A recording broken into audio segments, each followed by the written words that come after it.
Reed pedals. How to see if your pedal is good, bad, or mediocre.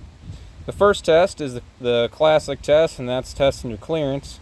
Your manufacturer will probably have a specification. Mine happens to be 0.2 millimeters, and you want to slide it on top of this black rubber O-ring and on the bottom of your pedal.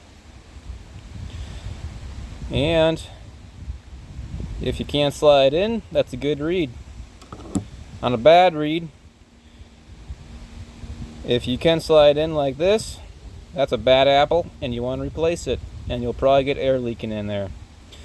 The second test is a test that will only work on factory OEM reeds or on clear carbon fiber reeds. If you have black carbon fiber that you can't see through and they're not plastic or clear, if they're not clear reeds, you can't use this test. But basically, you put oil on the back of your reed, you put oil on the back of this O-ring here, you can see that it will form this black rubber detent.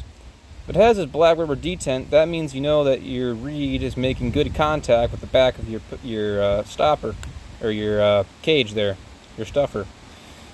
On a bad reed, you won't see that detent. It'll just be clear and no black residue. So here's an example of good reed. All of them are evenly spaced out, evenly thicknessed, and evenly colored. You want that, and that's a good, fast, easy trick. The third trick is tapping them. And it's been around for a while. Bad reed will have sound. Good reed will have no sound.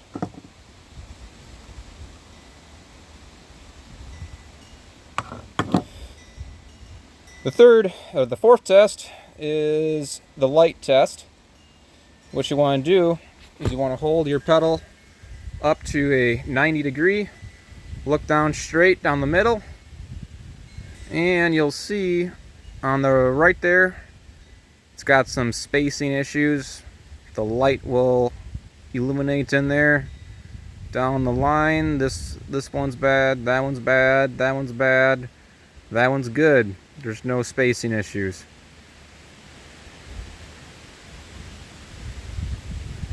And these look to be all good as well. So those are some reed tests that you can do.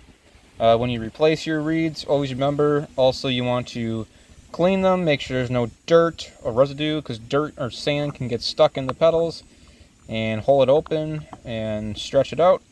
Make sure it gets a good clean. Make sure these are tight, T-I-T, and that's about it.